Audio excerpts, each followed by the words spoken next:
Bien, ahora vamos con este problema que dice, marque la secuencia correcta después de determinar el valor de verdad de cada una de las siguientes proposiciones. La primera habla sobre funciones acotadas. Entonces, procedemos primero a recordar qué es una función acotada. Pero hay que recordar la definición, el concepto. Entonces, una función f de un conjunto A los reales, donde A está contenida en R, va a ser llamada acotada. En primer lugar, superiormente, definamos ese concepto, acotada superiormente, si su rango es un conjunto acotado superiormente. Es decir, existe cierto número real que es cota superior para el rango.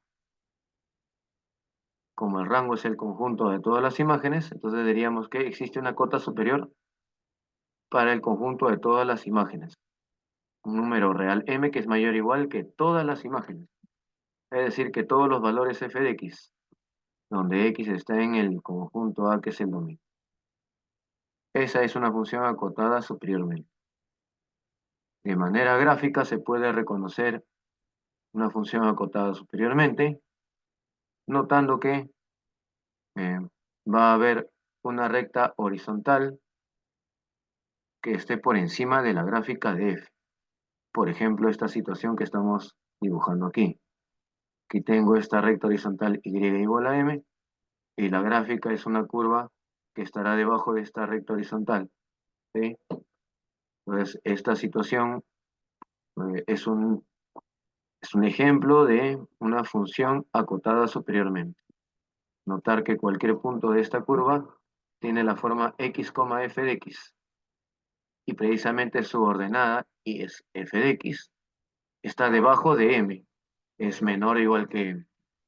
Eso significa que la curva, o bueno, eso significa que la función está acotada superiormente. Es importante notar que no importa lo que suceda con la curva debajo, esta curva puede irse hacia el menos infinito, no hay problema. Lo que interesa nada más es que esté debajo de esta recta horizontal. De esa forma reconocemos a una función acotada superiormente. Ahora nos toca hablar de lo que es una función acotada inferiormente. Entonces la situación para ese concepto es similar. Ahora lo que tendríamos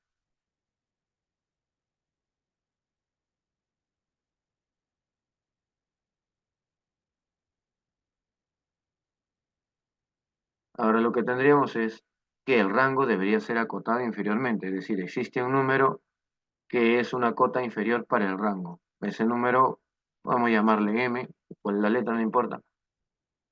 Y entonces este m sería menor o igual que todas las imágenes, es decir, que todos los valores f de x donde x está en el dominio A. Luego, gráficamente, ¿cómo representamos eso? La situación sería, eh, la situación sería así, ¿no? La curva ahora por encima de alguna recta horizontal, ¿sí? Aquí tendríamos entonces el eje vertical y aquí tendríamos el valor real m que está debajo de la gráfica de la función que hemos representado por la curva de rojo.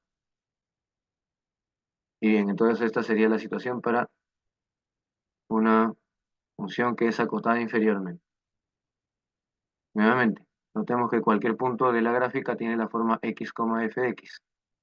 Entonces la ordenada es f de x. Y aquí vemos que está encima de m. Es decir, f de x es mayor o igual que m. Por ese motivo la curva tiene que tener esa apariencia, debe estar encima de la recta horizontal. Y ahora, eh, ¿qué es una función que es acotada? Es acotada, sin ningún adjetivo adicional, acotada nada más.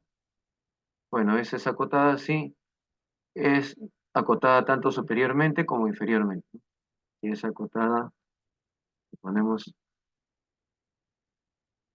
inferiormente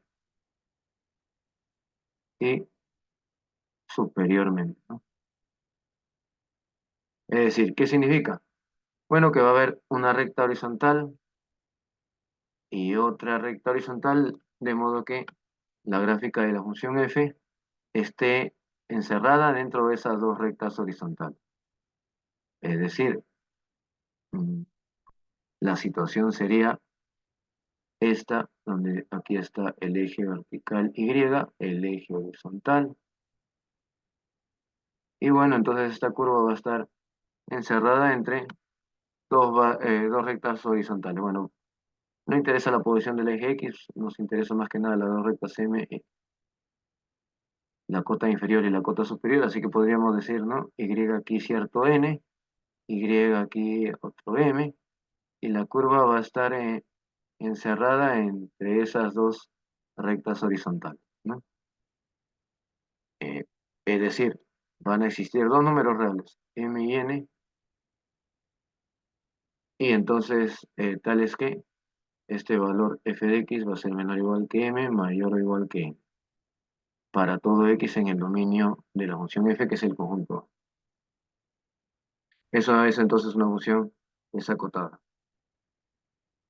Por otro lado, ¿cómo sería una función que no es acotada?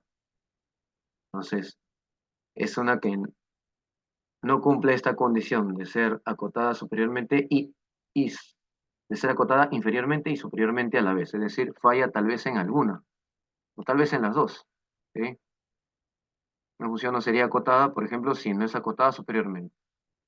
Tomemos, por ejemplo, la función recíproca con dominio en los positivos, que sería esta curva de acá. Su gráfica sería esta curva. Esta función es acotada inferiormente, sí, porque está por encima de esta recta horizontal, pero no es acotada superiormente, porque esta línea se extiende hasta el más infinito. No hay ninguna recta horizontal que pueda colocar por encima de esa curva, porque esta curva se extiende de manera ilimitada. Esta función no es acotada superiormente, por lo tanto tampoco es acotada. Recordar que para que una función sea acotada tiene que cumplir las dos acotaciones, superior e inferior. Esta solo cumple la inferior, pero no la superior. Por lo tanto, no es una función acotada. Ahora que ya tenemos el concepto, ya podemos resolver la primera proposición. La número 1 dice, si f es acotada, entonces esta nueva función es acotada. Bueno, entonces podemos apelar a las gráficas, ¿sí? Para interpretar esta situación. La hipótesis de partida es que f es acotada. El hecho de que f es acotada, como ya mencionamos, significa que f va a estar encerrada, la gráfica va a estar encerrada entre estas dos rectas horizontales, ¿no? Una de, digamos, de ecuación por ponerle cierto valor, y igual a m y y igual a n, ¿no? Las letras no importan, lo que interesa son las dos rectas horizontales. La curva de rojo está encerrada entre esas dos rectas, y ahora veamos si esta es la gráfica de la función f, ¿cómo sería la gráfica de la función g? Observemos que según las técnicas de transformaciones de gráficas que ya se ha estudiado, la gráfica de esta nueva función eh, resulta de la gráfica de f, primero hacer una traslación de dos unidades, ¿sí? Es decir, considerar mi nueva función f de x más 2, es decir, añadir dos unidades a x, y luego la siguiente transformación es multiplicar por 3 a x, ¿sí? A x. Estas transformaciones son, la primera implica una traslación horizontal de dos unidades hacia la izquierda. Y la otra transformación donde he multiplicado por 3 a x representa una contracción a la tercera parte, es decir, la curva se acorta un poco, ¿no? De manera horizontal.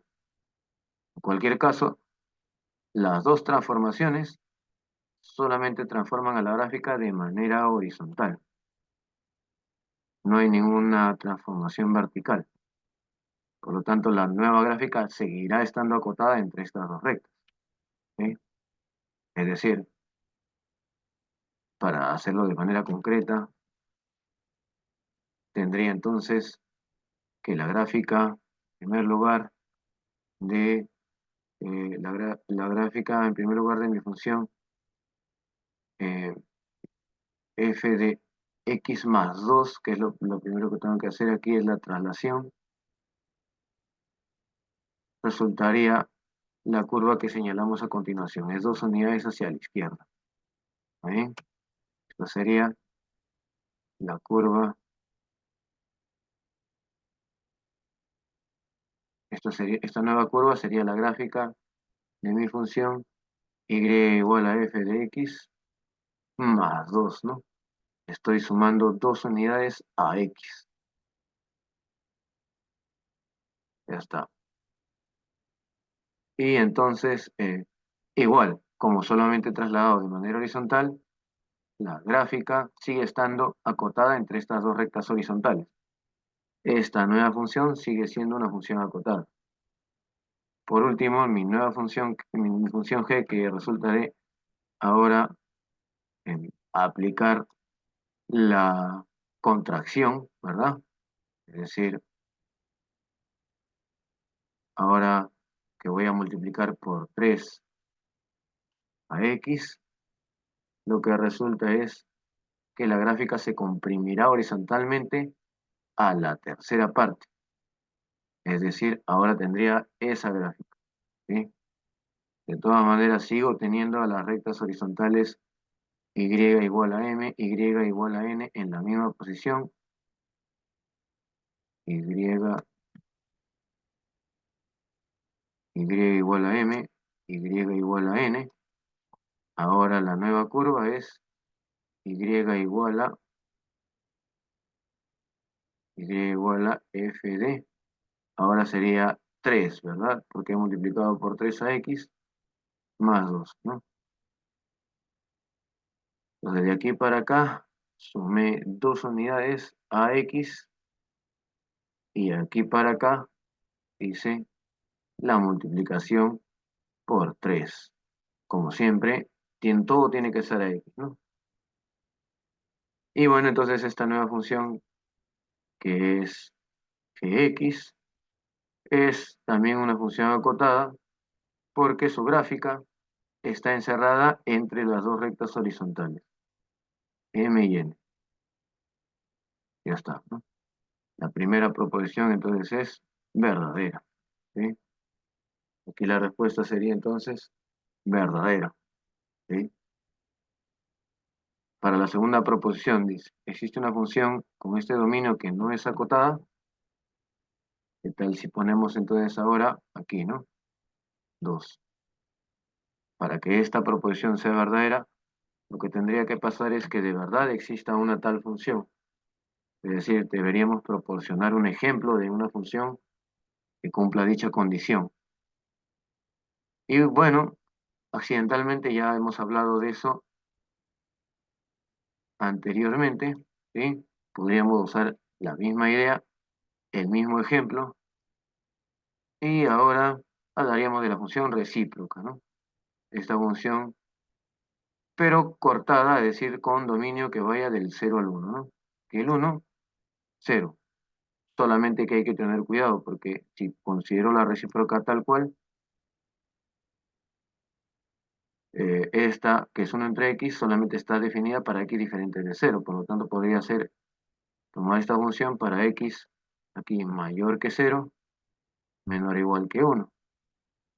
Esta función, como ya dijimos anteriormente, se extiende de manera ilimitada hasta el infinito y más allá, hasta arriba. Esta función no va a ser acotada superiormente y por lo tanto no será acotada. Solamente me queda hacer que el dominio incluya el 0. Para eso necesito definir qué pasa con esta función f cuando x sea 0 y para eso me puedo inventar cualquier valor. Puedo ponerle el valor 1, por ejemplo, ¿no? Ya está, 1. Ahí está. Entonces esta función, cuya gráfica es el conjunto de rojo, es decir, esta curvita con este punto de acá, esa f no es acotada. Esta función f no es acotada, porque no es acotada superiormente. Inferiormente sí lo es, pero para que sea acotada tiene que cumplir las dos acotaciones. Y aquí lo que está fallando es la acotación superior. Por lo tanto, sí existe una tal función. Y entonces la pregunta número 2, la proposición número 2 sería verdadero, sí existe, ¿no? Ahora procedemos a la Pregunta número, o la proposición número 3, ¿no?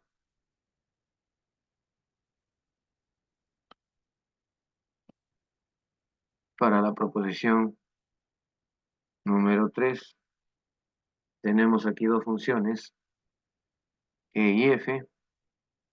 En el caso de G, es un conjunto de pares ordenados, F también.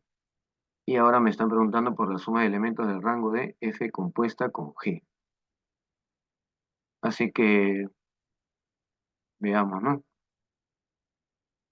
Bueno, primero hagamos un dibujo de la función G, pero no me refiero a la gráfica, sino me refiero a diagramas de Venn. Aquí tengo, vamos a dibujar así la función G de color negro, ¿sí? Esta función G lleva estos puntos, los elementos del dominio de G son 0, 2, 9, 8, 17 y 4, ¿verdad? Eso es G. Tengo 0, a ver cuántos pares ordenados son 6, ¿no? 0, 2, 9, 9, 8,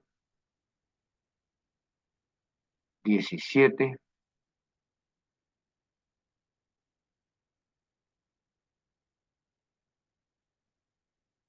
y el 4. 4. Ahora, ¿hacia dónde he llevado? Por ejemplo, el 0 es llevado al 1, el, el 2 es llevado al 4, el 9 es llevado al 5, el 8 es llevado al 0, el 17 es llevado al 2 y el 4 es llevado al 0, ¿no? A ver, 0, 1, 2, 4, 9, 5, 8, 0, 17, 2 y 4, 0. Ok. Claro, pero el 0 ya estaba escrito, así que pongámoslo una sola vez, ¿no? Así que pongamos el 0 por aquí, ¿no? Una sola vez. ¿Ok? Bien, entonces ahí tengo la función G. Por otro lado, tengo la función F, cuyo dominio no necesariamente es el mismo que el conjunto de llegada de C. El dominio de F es el conjunto de puntos eh, que sería 5, 6, 7, 0, 2, ¿verdad? 5, 6, 7, 0, 2. Entonces puedo colocar por aquí el 6, el 7, y ahora si yo hago esto, 6, 7, el 5, 0, 2, ¿verdad? Entonces mejor hagámoslo de esta manera, a ver. Ahora voy a tener el dominio de F por aquí, pero ese dominio de F sí contiene al 5, al 0 y el 2, ¿no? Así que el dominio de F tranquilamente lo puedo dibujar así, ¿no? Ahí está. Entonces tiene los elementos 5, que ya está aquí, 6, vamos a ponerlo por acá, luego viene el 7, que está por acá, luego viene el 0, que ya está aquí, y el 2, que ya está aquí, ¿no? Entonces esta F va de este dominio a este otro conjunto, vamos a ponerlo aquí, conjunto de llegada, el conjunto 10, 6, ¿verdad? 7, no, perdón, 10, 6, 4, 1 y menos 3, ¿no? 4, 1 y menos 3.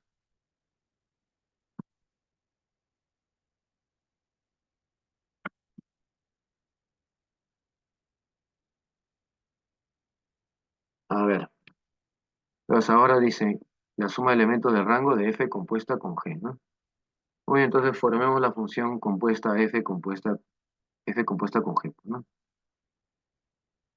Así que, por definición, sabemos que F compuesta con G en X es F evaluada en G de X, ¿no? Así que aquí tabulemos para valores de X, tabulemos el G de X y luego tabulemos la función F evaluada en G de X, ¿no?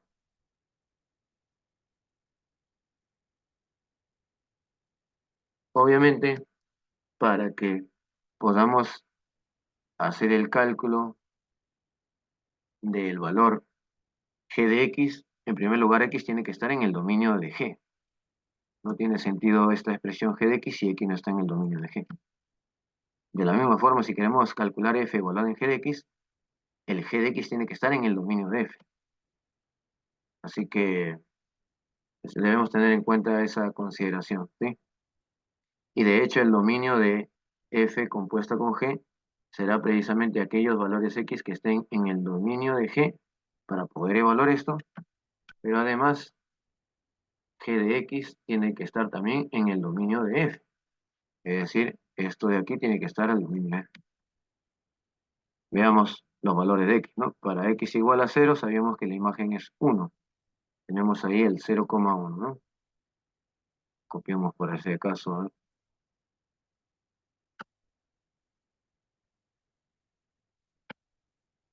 Aquí tenemos que lleva el 0 en el 1, que además lleva el 2 en el 4, lleva el 9 en el 5, el 8 en el 0, el 17 en el 2 y el 4 en 0. Y ahora calculemos f evaluado en g de x, que sería f de 1. Eso no existe, ¿no?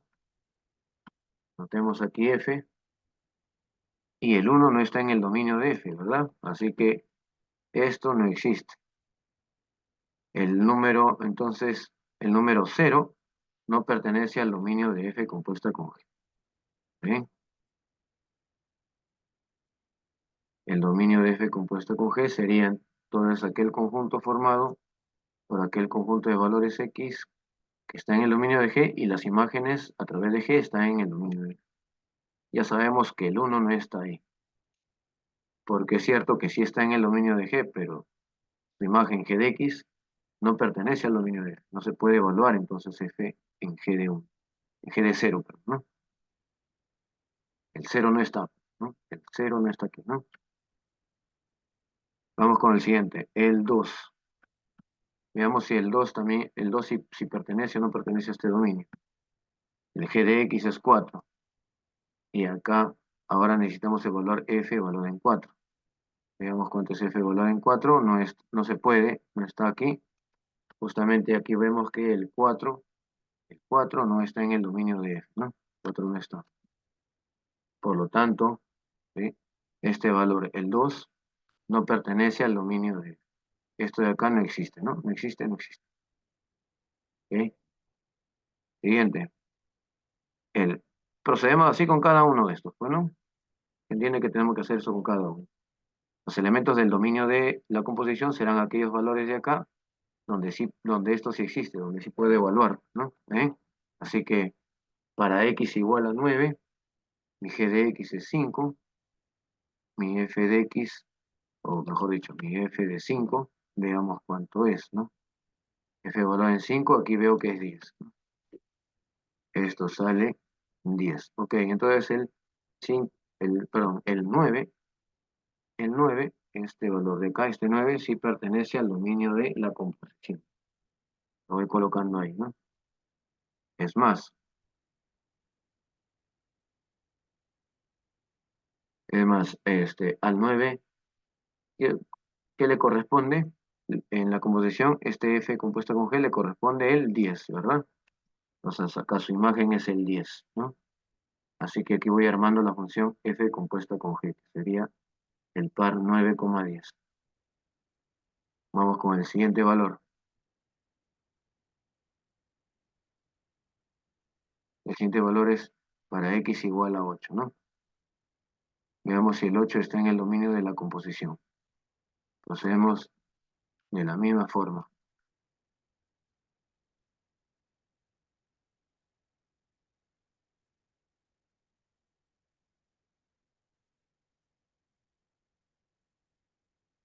Y procedemos de la misma forma. La imagen del 8 es el 0. Y ahora evaluemos f en 0, ¿no? Si es que se puede. ¿Cuánto sería f evaluado en 0? ¿Dónde está? Aquí están las imágenes. 0 es llevado en el 1. F de 0 sale 1. Muy bien. Entonces, como esto sí lo pude evaluar, pues el 0 es el siguiente elemento del dominio de f compuesta con g. Su imagen es, perdón, no es el 0, es el 8, este 8 de acá, ¿no? Y sería el 8. Su imagen, la imagen del 8 sería este 1, imagen es el 1, y mi siguiente par ordenado sería entonces el 8,1, ¿no? Siguiente, eh, ahora procedemos con el 17. 17, entonces la imagen es 2, G, y ahora me toca evaluar f en g de x, que sería f de 2. Veamos si se puede evaluar. Esto sí se puede, sale -3. Por lo tanto, el 17 si es un elemento del dominio de la compuesta. Su imagen a través de la composición ahora sería el -3, ¿no?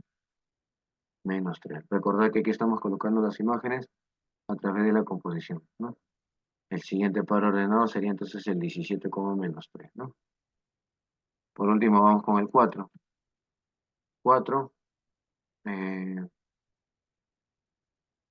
el 4 su imagen aquí es el 0 en, en G, ¿no? Em, y ahora hay que evaluar f en 0, ¿sí? Si es que se puede, claro, ¿no? Y también se puede, f de 0 sale 1. Por lo tanto, el siguiente elemento del dominio de la composición sería el 4, cuya imagen es el 1, como vemos aquí, ¿no? A través de la composición.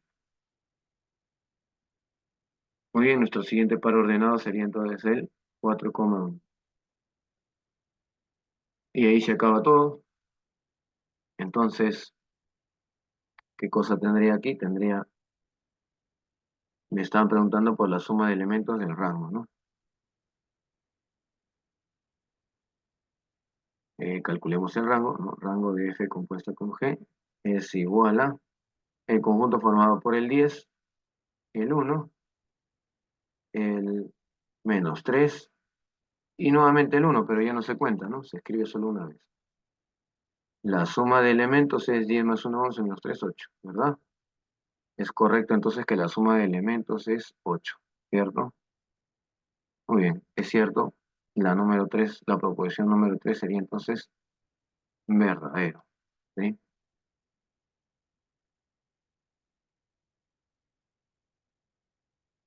Y ahora vamos con la última, ¿no? El número de raíces reales del polinomio de grado 3. Observa que este polinomio es de coeficientes reales, ¿no? Muy bien, el número de raíces reales de dicho polinomio es 2, ¿sí? Muy bien, veamos, ¿no? Proposición ahora número 4. Muy bien, aquí es importante recordar lo siguiente. Eh, todo polinomio, en todo polinomio, ¿sí? Se cumple el teorema de paridad de raíces en todo polinomio de coeficientes reales, ¿sí? Recordar, a ver, recordar. Si tengo P de X un polinomio con coeficientes reales, ¿sí? Es las raíces no reales, las raíces complejas, ¿sí? Si A más BI, ¿sí? Es una raíz compleja no real, ¿sí? Donde A y B son reales, claro, ¿no? ¿Sí? Entonces, conjugada, que es el número complejo A menos BI, también es una raíz real, ¿sí? ¿Sí? Entonces, los números complejos que son raíces del polinomio, los números complejos no reales, ¿sí? Que sean raíces de este polinomio con coeficientes reales, aparecen por parejas. Si aparece uno, automáticamente aparece su conjugada. Entonces, imaginemos que este polinomio de verdad tuviera raíces reales, tuviera dos raíces reales, solo dos, ¿no?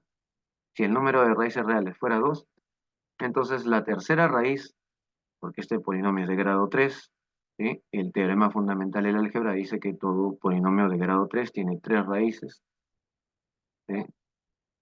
Entonces, si este polinomio de las tres raíces, dos fueran reales, solamente dos, y si el número de raíces reales fuera dos, la tercera raíz debería ser compleja no real, ¿sí? Pero esto no puede pasar porque si fuera compleja no real, automáticamente debería también tener otra raíz compleja no real, que es la conjugada. Sin embargo, no puede tener más raíces complejas no reales porque solamente hay tres raíces, ¿ok? Pues ya que es de grado 3. Por lo tanto, esta proposición sería falsa, ¿sí? Aquí escribimos el porqué, pues, ¿no? ¿Sí? Aquí decimos, ¿no?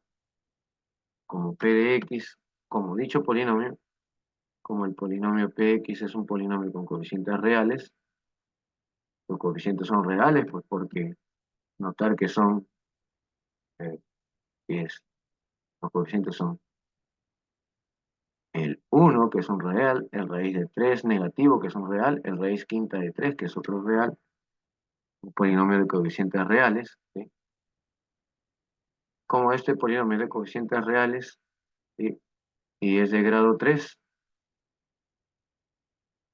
de grado 3 debe tener tres raíces, por el teorema fundamental de las tres raíces, ¿sí? De las cuales ya se sabe que dos son reales. Como dos de ellas son reales, la tercera debe ser compleja, ¿verdad? La tercera debe ser compleja, no real, ¿ok? No real, ¿no? Pero entonces, ¿qué debería pasar?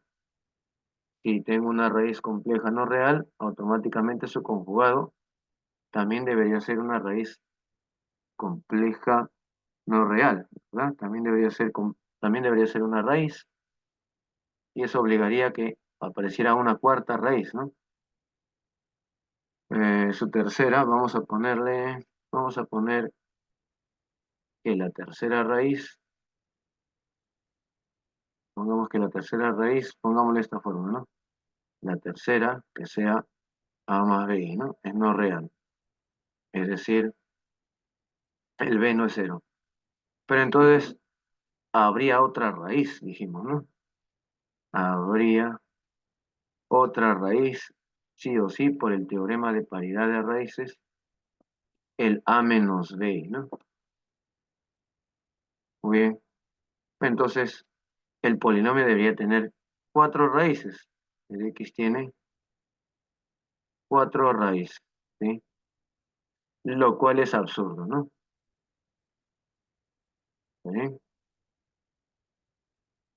Por lo tanto, entonces no puede ser cierto que tenga exactamente dos raíces reales, ¿sí? Es decir, que el número de raíces reales no puede ser dos. Por lo tanto, entonces esta proposición debe ser falsa, ¿sí? No puede tener dos raíces reales, porque si no la tercera, al ser no real, obligaría a que aparezca una cuarta raíz, que es imposible. Luego la respuesta sería entonces, esta era falsa, esta es verdadera y esta es verdadera. Tres verdaderas y un falso. La respuesta es la alternativa E, ¿no? Y con eso se acabó el ejercicio. Estaba un poco largo, ¿no? Porque eran varias proposiciones.